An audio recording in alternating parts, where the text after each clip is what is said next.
The ultimatum. The sovereign hall of the Galactic Triumvirate hung suspended in the void between three dying stars, a monument to power that had endured for 12,000 cycles. Within its crystalline chambers, Ambassador Kalen Vross stood before the Council of Ascendants, the first human to ever address the galaxy's supreme authority. The three council members observed him from their elevated thrones. High Arbiter Zephyros, a being of pure energy contained within geometric lattices, pulsed with cold authority. To his right sat Matriarch Sylvena of the Verdant Collective, her bark-like skin rippling with ancient wisdom. On the left, War Primarch Corax, a towering creature of obsidian scales and burning eyes, radiated barely contained aggression. Human, Zephyros's voice resonated through the chamber like a vibration in reality itself. Your species has been summoned to receive judgment. In the 3 solar cycles since your kind discovered faster-than-light travel, you have expanded into 47 systems. You have terraformed worlds without permission. You have established trade routes through protected corridors. You have operated as if the laws of this galaxy do not apply to you. Kalen stood unflinching, his silver diplomatic uniform catching the light from the viewing portal behind him, where Earth hung like a blue jewel in the darkness. He was 52 years old, a former soldier turned statesman, and he had prepared for this moment his entire career. With respect, High Arbiter, Kalen replied calmly, humanity was not aware that permission was required. We received no communication, no warning, no greeting when we first ventured beyond our solar system. We found an empty frontier and began to make it home.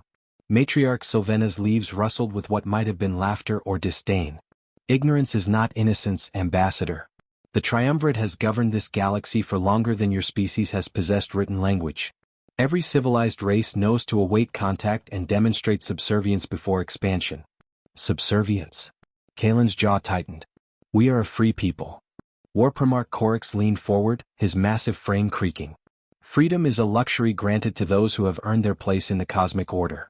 You have not. Your species is aggressive, expansionist, and dangerously unpredictable. We have studied your history, human.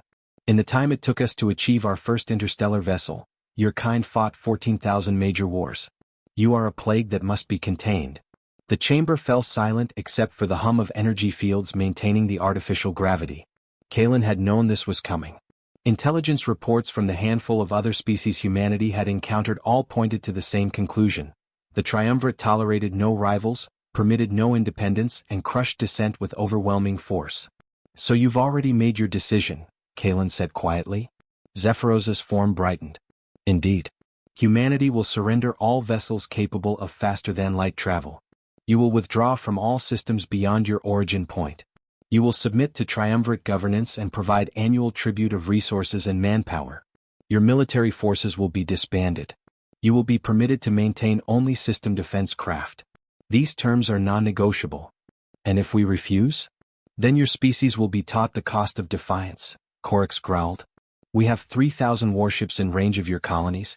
5,000 more can be mobilized within a lunar cycle.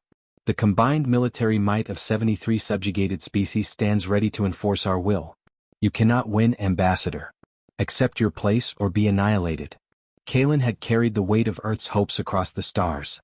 He had left behind a wife and 2 daughters. He had spent sleepless nights preparing for negotiations, imagining scenarios where diplomacy might prevail. But looking at the council now, seeing the cold certainty in their ancient eyes, he realized there had never been any room for negotiation. Humanity's crime wasn't its expansion. It was its existence as a free people. I need to consult with my government, Kalen said carefully. You have 120 of your hours, Zephyros declared. Return to your primitive homeworld and deliver our terms. The next time we meet, you will return with your species' unconditional surrender, or you will watch as we reduce your colonies to ash and cinder. The age of human independence ends now. The council has spoken. As Kalen was escorted from the Sovereign Hall by silent guards, he activated his encrypted comlink. The message he transmitted was simple. Winter Protocol is active. They want war. Let's give them one they'll never forget. Behind him, the Council of Ascendants never imagined that the small young species they sought to crush had been preparing for this very confrontation since the moment they discovered they were not alone in the universe. Humanity had learned long ago that peace was best secured through the capacity for overwhelming violence. The Triumvirate was about to learn why Earth's history was written in blood. Ghost Fleet. Captain Miranda Throne stood on the bridge of the UHSN defiant, humanity's first true warship, concealed in the shadow of Titan's methane clouds. Around her, holographic displays showed 63 vessels positioning themselves throughout the Sol system, each one invisible to conventional sensors. "Status report," she commanded, her voice cutting through the tension like a knife. Commander Rashid Al-Mansur looked up from his tactical station. "All ghost ships report ready, Captain. Stealth fields are holding at maximum efficiency." The triumvirate scout vessels passed within 2,000 kilometers of the Nemesis and detected nothing. Miranda allowed herself a thin smile. While Ambassador Vross had been playing diplomat, Earth's greatest minds had been solving a different problem. How does a primitive species survive against an empire with 12 millennia of military experience? The answer was simple and terrifying: don't fight fair. "Captain," Lieutenant Yuki Chen called from communications, "we're receiving the ambassador's signal. Winter protocol confirmed. All units are authorized to engage on your command." Miranda had been a fighter pilot during the Resource Wars, back when humanity's greatest threat was itself. She'd flown missions over burning cities, watched nations tear themselves apart, and learned that survival often required doing the unthinkable. When the United Human Space Navy had been formed in secret 20 years ago, she'd been among the first to volunteer. The Admiralty had asked her a single question: "Can you do whatever it takes to keep humanity free?" She'd answered yes. "Initiate Operation Broken Crown," Miranda ordered. "All units engage Ghost Protocol. Target acquisition on triumvirate command vessels only. Fire on my mark." The bridge crew moved with practiced precision. The Defiant, like all Ghost ships, was designed around a single revolutionary principle: you can't conquer what you can't find, and you can't fight what doesn't follow your rules. Human engineers had stolen a march on galactic technology not through superior power, but through lateral thinking. While the Triumvirate's vessels were massive, powerful, and imposing, they relied on detection systems that assumed all ships would emit certain signatures. Humanity's Ghost Fleet generated none of those signatures. They were invisible phantoms armed with relativistic kill vehicles. "Triumvirate fleet emerging from FTL," Rashid reported. "Counting 240 vessels in the first wave. Dreadnought-class signatures detected. They're taking positions around the outer colonies." On the main display, Miranda watched as the enemy fleet arranged itself with the arrogance of unchallenged power. The Triumvirate had brought enough firepower to glass every human world twice over, and they clearly expected shock and awe to break Earth's spirit. They had no idea they were already dead. "Weapons free," Miranda said softly. Across the solar system, Ghost ships unleashed hell. The Defiant's first salvo consisted of 12 missiles accelerated to 98% light speed. They crossed the distance to their target, a massive Verdant collective carrier, in seconds. The ship's shields flickered into existence a microsecond before impact, but relativistic weapons cared nothing for conventional defenses. The carrier simply ceased to exist, replaced by an expanding sphere of plasma and debris. "Direct hit," Rashid confirmed, his voice tight with exhilaration. "Target destroyed." Secondary explosions detected in the surrounding formation. All around the solar system, the pattern repeated. Ghost ships struck from concealment, fired their devastating payloads, and vanished before the enemy could return fire. Triumvirate vessels exploded in silent fury, their shields useless against weapons that treated the laws of physics as a cudgel. War Primarch Coryx's flagship, the Crimson Dominion, staggered as 3 relativistic projectiles shredded its port side. Emergency klaxons screamed across every deck. "Report." Coryx roared, his claws digging into his command throne. "Unknown enemy weapons, Primarch," his tactical officer stammered. "We cannot detect their origin points. Shields are ineffective. We've lost 47 vessels in the first minute of engagement." "Impossible. These are primitives. They possess no weapons capable of." Another impact sent Coryx sprawling. Through the viewing portal, he watched as his fleet, the pride of the Triumvirate's military might, died like insects swatted from the air. "All ships fall back," he commanded. "Retreat to minimum safe FTL distance." But humanity's Ghost Fleet had anticipated this. As the Triumvirate vessels attempted to withdraw, they found their escape routes blocked by gravity wells generated from hidden installations on asteroids and moons. FTL drives couldn't engage in high-gravity zones. The trap was complete. Miranda watched the carnage with grim satisfaction. "Continue firing. No survivors.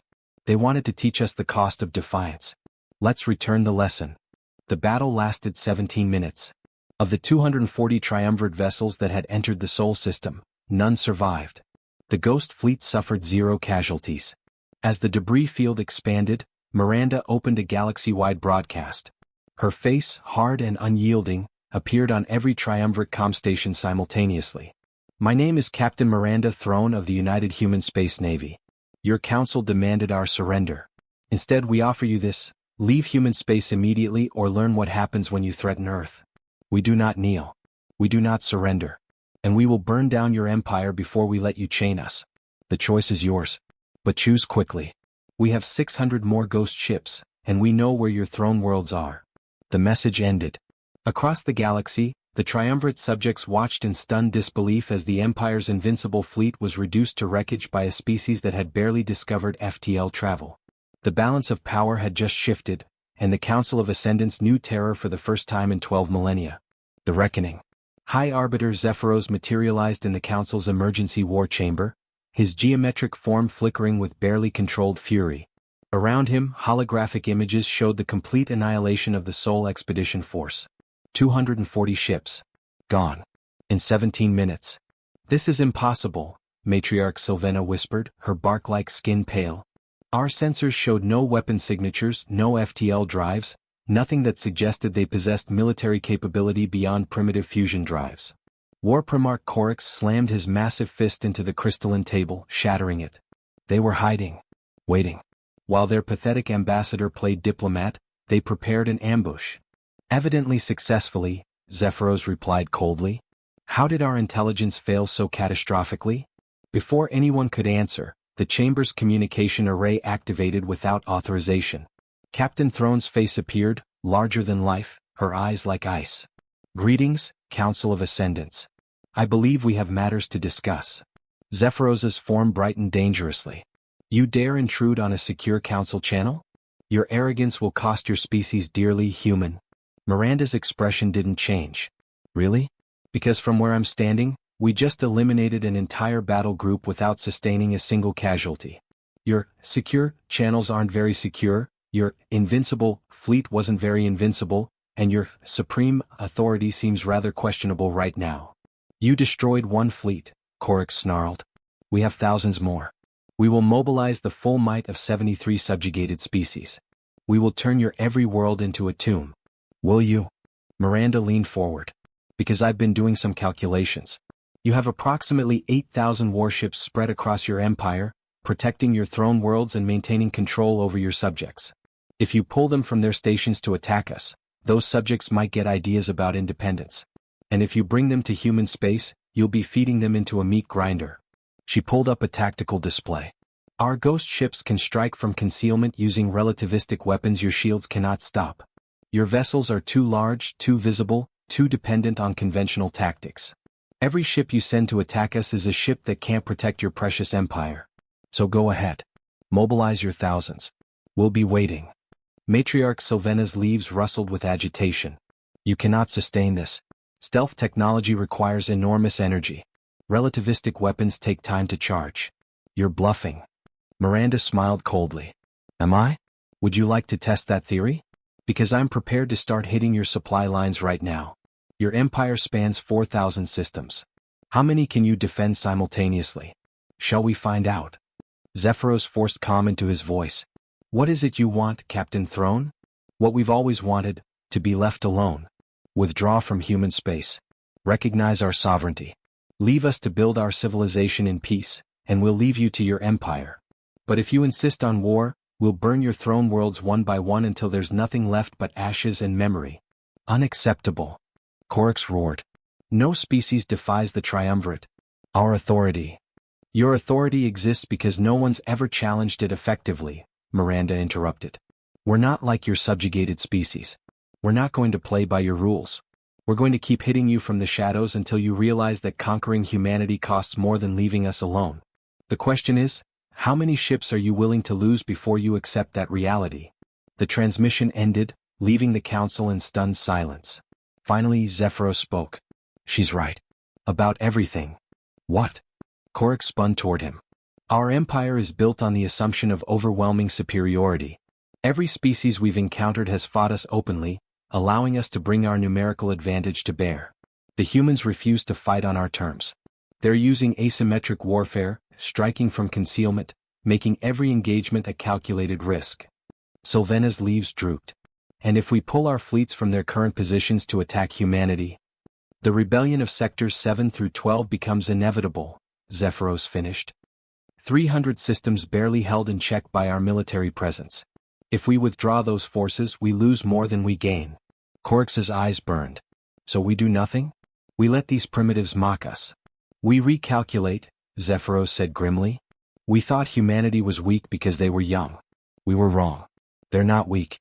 They're desperate, innovative, and willing to do whatever it takes to survive. Those traits make them exceptionally dangerous. Meanwhile, aboard the Defiant, Miranda's facade of confidence crumbled the moment the transmission ended. She leaned heavily against her console, hands shaking. Captain? Rashid approached cautiously. That was a bluff, Miranda admitted quietly. We don't have 600 ghost ships. We have 63 and they're already running low on ammunition. Our stealth fields are experimental tech that burns out after extended use. And if the Triumvirate commits even a fraction of their full military might, we're finished. So what do we do? Miranda straightened, steel returning to her eyes. We buy time. We make them afraid. We make every victory cost them more than they're willing to pay. And we pray that Ambassador Vras can find us allies before this bluff gets called. In the depths of space, Kalen Vras sat in his scout ship, reviewing communications from sectors on the periphery of Triumvirate control. He'd spent years building relationships with subjugated species, learning their grievances, understanding their desire for freedom. Now was the time to turn those relationships into revolution. He opened a secure channel to his first contact, Commander Thix of the Broken Chain, a resistance movement among the Argentum species. Commander, this is Ambassador Vras. How would you like to be free? Rebellion's dawn. Commander Thix sat in the ruins of what had once been his homeworld's capital city. The Argentum were a species of metallic-skinned humanoids whose civilization had flourished for 8,000 cycles before the Triumvirate arrived with their ultimatum. Submit or die. Thix's ancestors had submitted. The Argentum had spent 3 millennia providing soldiers, resources, and tribute to the Council of Ascendants while their culture slowly withered under occupation. Thix himself wore the scars of service in the Triumvirate's armies, campaigns of conquest against species who'd made the mistake of resisting. Now, Ambassador Kalen Vras's face filled his communication screen, offering something Thix had long since abandoned as fantasy: freedom. You're asking my people to commit suicide, Thix said flatly. The Triumvirate garrison on Argentum Prime numbers 10,000 soldiers and 100 warships. We have mining equipment and desperation. You also have 3 million trained veterans who've served in the Triumvirate military, Kalen replied. Veterans who know their tactics, their weaknesses, their logistics. The Council has kept you enslaved by convincing you they're invincible. But they're not. We proved that. You destroyed one fleet. One. And terrified an empire. Kalen leaned forward. Commander, the Triumvirate's power is an illusion maintained by fear and overwhelming force. But they can't bring overwhelming force everywhere simultaneously. Right now, they're paralyzed, trying to decide whether to commit to destroying humanity or maintaining control over their subjugated worlds. If those worlds rise up now, while they're vulnerable and divided, the empire falls. Thix was silent for a long moment. Then, what are you offering? Weapons, intelligence, tactical support. And most importantly, we're offering to attack their fleet assets in your sector, giving you a window to seize control of your homeworld. But we need allies, Commander. Humanity can't fight this war alone. Together, we can break the chains that have bound this galaxy for 12,000 cycles. And if we fail? Then we fail free instead of living on our knees. Something ancient and painful shifted in Thix's chest. He'd been 14 cycles old when his mother had died in a Triumvirate labor camp, worked to death mining resources for an empire that saw his species as property. He'd joined their military because it was the only path to survival, and he'd spent decades hating himself for it. Now, a human barely older than him in cycles, offering what he'd thought impossible. I'll need to consult with the Broken Chain leadership, Thix said carefully. You have 12 hours. After that, we begin operations with or without you. But Commander? I've studied your people's history. Before the Triumvirate came, the Argentum were known as the finest shipbuilders in the galaxy. Imagine what you could create if you were free to build for yourselves instead of your oppressors. The transmission ended. Thix sat in the darkness, thinking about ships, about freedom, about his mother's face as she'd been dragged away by Triumvirate enforcers. He made his decision. Across the galaxy, similar conversations were happening. Kalen Vross had spent years building a network of contacts among the Triumvirate's subjugated species, and now he activated every connection simultaneously. The Verdania, crystal-formed beings forced to work in the Council's data archives. The Krell, warrior clans broken and scattered after their homeworld's conquest. The Luminari, energy-based lifeforms harvested for power generation. Every species had grievances. Every species had rebels. And now, for the first time, they had hope. In the Sovereign Hall, War Primarch Corax received the first reports with disbelief that rapidly transformed into rage. Uprisings? Where? His intelligence officer's voice trembled. Sectors 7, 9, 12, 14 and 19. Simultaneous attacks on garrison forces. The rebels are using our own equipment against us, and they're demonstrating knowledge of our tactical doctrine that suggests internal intelligence leaks. How many worlds? 47 and counting, Primarch. Corax felt something he'd never experienced before, the cold grip of strategic disaster. Deploy suppression forces immediately. Primarch, our rapid response fleets are already stretched thin. If we pull them from their current positions to address the uprisings, we create vulnerabilities that the humans could exploit. And we're receiving reports of unidentified vessels attacking supply convoys near human space. The humans are raiding our logistics lines. On the Defiant, Miranda reviewed the tactical situation with grim satisfaction. The Ghost Fleet had split into hunter-killer groups, striking supply convoys and isolated outposts throughout the Triumvirate's frontier sectors. They weren't fighting pitched battles. They were making it impossible for the Empire to sustain military operations. Captain, Rashid reported, we've successfully destroyed 6 supply convoys in the past 24 hours. Triumvirate forces in Sector 12 are reporting critical shortages of ammunition and fuel. Good. Keep hitting them. Don't give them time to recover. Lieutenant Chen looked up from her station. Captain, we're receiving a transmission from Ambassador Vross. Commander Thix and the Broken Chain have seized control of Argentum Prime. They're requesting technical assistance to fortify their position. Miranda felt a surge of hope. Send engineering teams and whatever weapons we can spare. And give me a channel to Thix.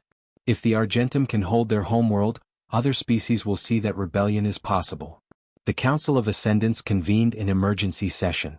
Their holographic forms flickered with agitation. This is cascading out of control, Matriarch Sylvena said. We have 52 worlds in open revolt. Our suppression forces are reporting supply shortages. The humans are attacking our logistics with impunity. We must act decisively. Agreed, Zephyros said. But decisively how? If we commit our full military might to crushing the rebellions, we leave our throne worlds vulnerable to human attack. If we focus on destroying humanity, the rebellions spread. We're fighting a two-front war that we cannot win using conventional tactics. Corax stood, his massive frame radiating barely contained violence. Then we use unconventional tactics. We make an example so brutal, so absolute, that it crushes all resistance. We choose one rebellious world and exterminate every living thing on it. We broadcast the genocide across the galaxy. We show our subjects what happens to those who defy us. You're talking about planetary annihilation, Sylvena whispered. I'm talking about survival. The humans have changed the equation. They've shown our subjects that we can be hurt, that rebellion is possible. We must restore fear or we lose everything. Zephyros considered this. Which world do you propose? Argentum Prime. They were the first to rise. We make them the first to burn. The vote was unanimous. The Council of Ascendants had ruled through overwhelming force for 12 millennia. They would not adapt to this new reality. They would double down on terror. But they had forgotten. Humanity had learned long ago that the most dangerous enemies were those with nothing left to lose. Fire and fury. Commander Thix stood on the balcony of Argentum Prime's liberated capital, watching his people celebrate in the streets below. For the first time in 3,000 cycles, the Argentum flag flew over their own world. Children who'd been born in servitude were experiencing freedom. It lasted 6 hours. The alert came at dawn. Sensors detected a triumvirate fleet dropping out of FTL at the system's edge. 300 vessels, including 5 planet-killer dreadnoughts. War Primarch Corax's face appeared on every screen across Argentum Prime, his eyes burning with righteous fury. People of the Argentum civilization, you have chosen rebellion. You have allied with the human plague. You have broken the sacred covenant that has brought peace to this galaxy for 12 millennia. Now you will learn the price of defiance. By order of the Council of Ascendants, Argentum Prime is hereby sentenced to complete extinction. In 1 hour, our planet killers will commence firing. By sunset, your world will be ash. Let this be a message to all who consider following the human's path: resist and die. The transmission ended. Panic erupted across the planet. Thix activated his emergency channel to Ambassador Vross. They're going to kill us all. 300 ships. We have nothing that can stop a bombardment of that scale. Kalen's face was grim. Hold position, Commander. We're coming. You have 63 ships. They have 300. And we have something they don't: the element of surprise and a willingness to sacrifice everything for victory. Evacuate civilians to underground shelters. We're about to show the galaxy that threatening genocide against our allies was a fatal mistake. Kalen cut the transmission and opened a fleet-wide channel. Captain Miranda Throne appeared, along with commanders from 30 other ghost ships. Orders, Ambassador? Miranda asked. Operation Broken Throne is now active. We're going to save Argentum Prime and we're going to kill a war primarch. He transmitted tactical data. Coryx's flagship, the Crimson Dominion, is positioned at the center of the fleet. The planet killers require 90 minutes to charge their main weapons. We have 1 hour before they begin firing.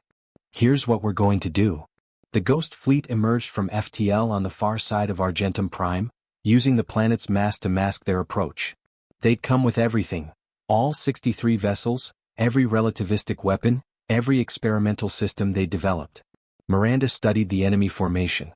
300 ships arranged in a sphere around the planet, weapons ports glowing as power built for the bombardment. The Crimson Dominion sat at the formation's heart, protected by layers of escorts. This is suicide, Rashid muttered.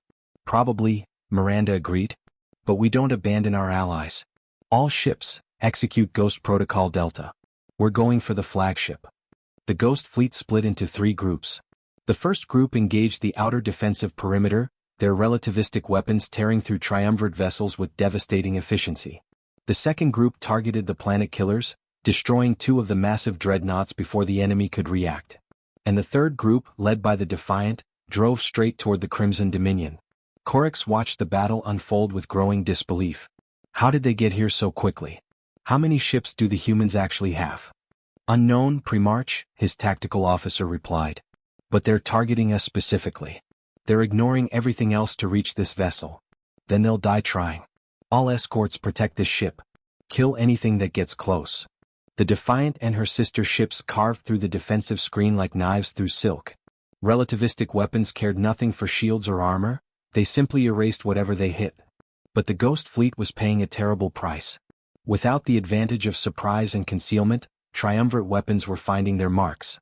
The Phantom exploded as a directed energy weapon pierced her hull. The Revenant took critical damage and fell out of formation. The Shadow limped away, her engines failing. We're not going to make it, Rashid said.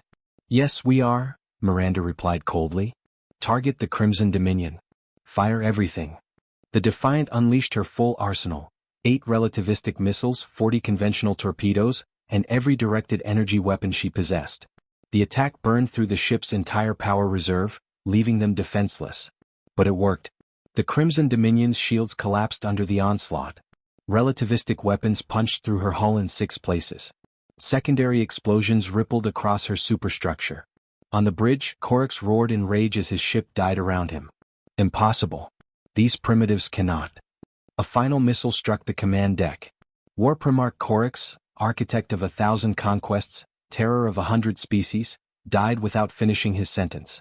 The Crimson Dominion broke apart, her reactor going critical. The explosion consumed 3 escort ships and sent debris raining across the fleet. For a moment, the entire battle paused. Then chaos. Without Coryx's command presence, the triumvirate fleet fractured.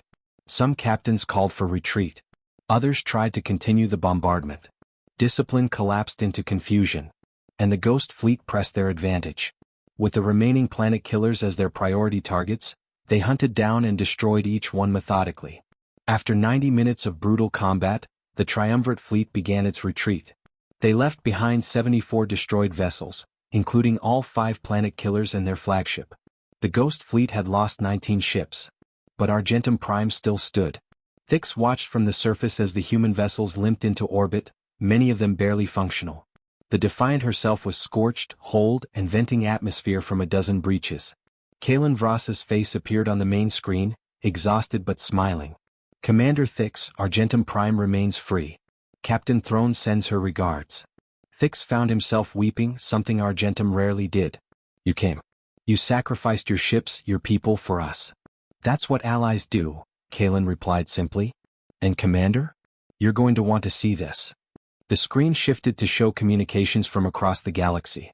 Species after species, watching the defense of Argentum Prime, was rising in rebellion. The Triumvirate's attempt to restore fear through genocide had backfired catastrophically. In the Sovereign Hall, High Arbiter Zephyros received the reports in stunned silence.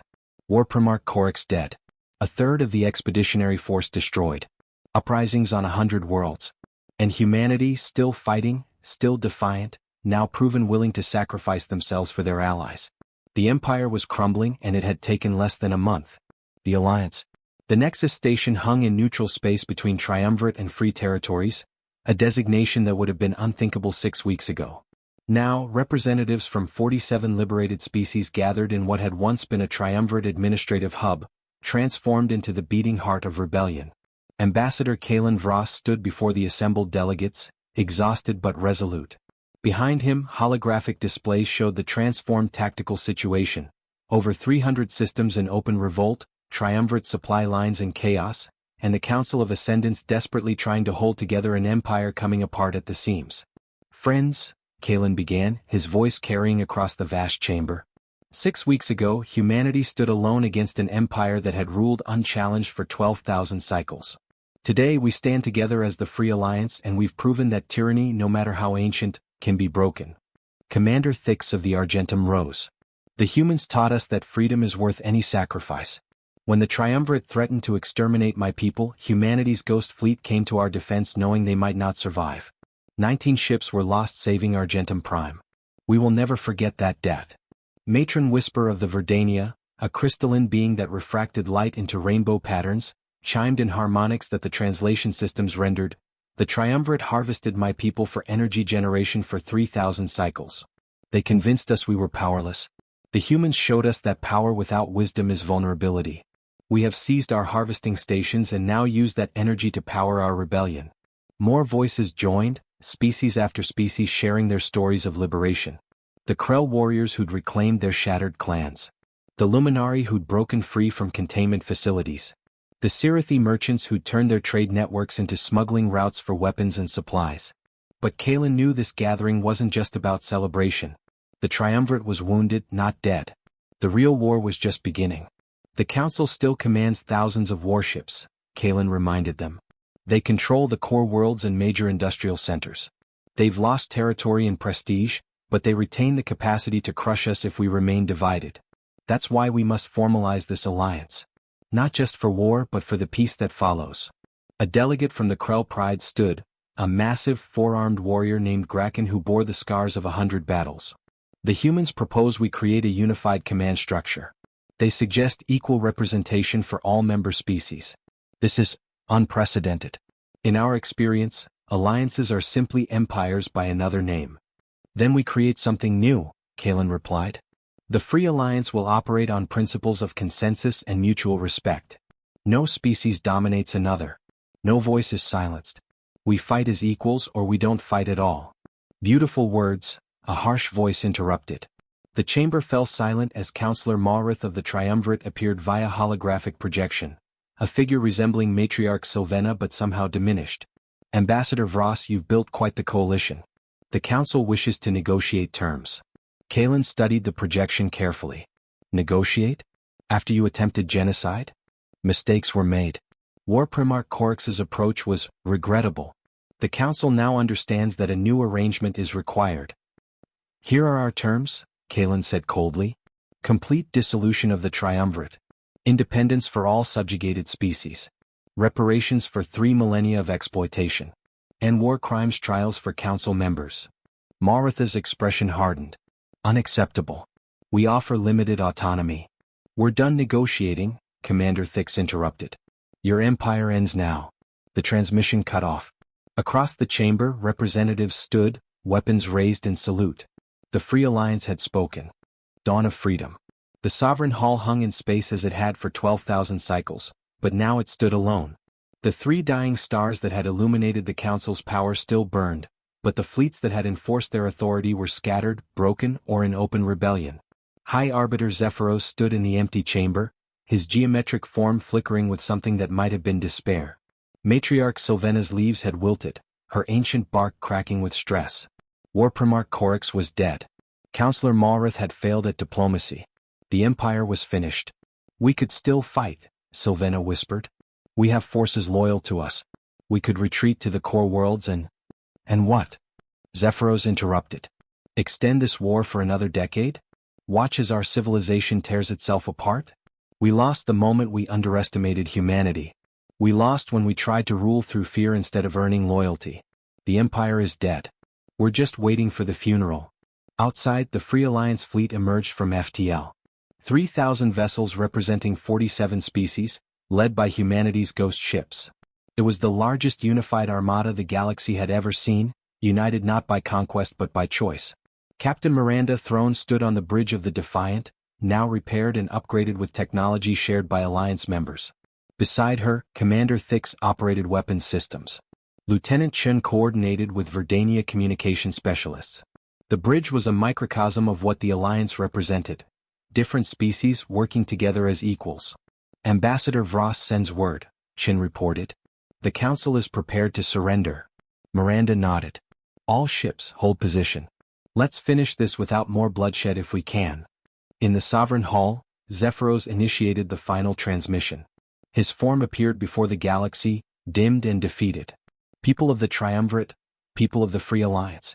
I am High Arbiter Zephyros, and I speak for the Council of Ascendants for the final time. For 12,000 cycles, we believed our authority was absolute.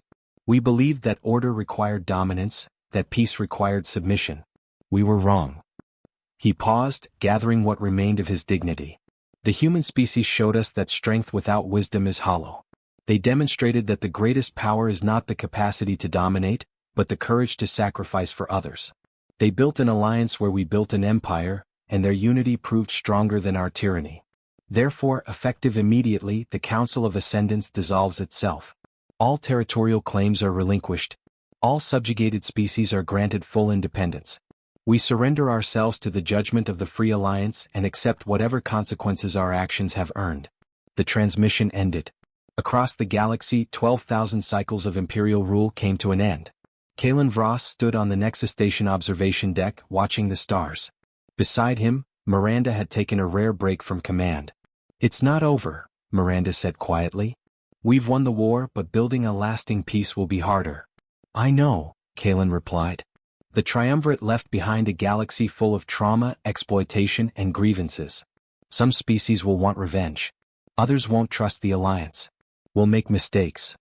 But we'll make them together as equals." Miranda smiled. "That's the difference. The Triumvirate ruled through fear. We'll lead through cooperation. It won't be perfect, but it'll be ours." Below them, delegates from across the galaxy were drafting the Charter of the Free Alliance, a document guaranteeing sovereignty, mutual defense, and shared prosperity for all member species. It would take years to implement fully. There would be setbacks and conflicts. But for the first time in 12 millennia, the galaxy had hope. Commander Thix approached, carrying ceremonial drinks from 17 different species. "A toast," he announced, "to humanity who taught the galaxy that freedom is worth fighting for. And to the Free Alliance, where every species stands equal under the stars." They raised their glasses as the first sun rose on a new galactic age. Kalen thought of Earth, of his wife and daughters waiting for him to come home. He thought of the 19 ghost ships that had fallen defending Argentum Prime, the crews who'd sacrificed everything so others could be free. He thought of Captain Throne, ambassador-turned-warrior, who'd bluffed an empire into hesitation and then backed up that bluff with blood and steel. Humanity had entered a galaxy ruled by tyranny. They'd been told to kneel or die. Instead, they'd stood tall, inspired others to stand with them, and torn down an empire that had seemed eternal. The Council's war had ended. Humanity's victory was complete. But more than that, they'd won something more valuable than military triumph. They'd proven that even in the darkness of space, the light of freedom could never be truly extinguished. As long as one species was willing to fight for it. And humanity always would be.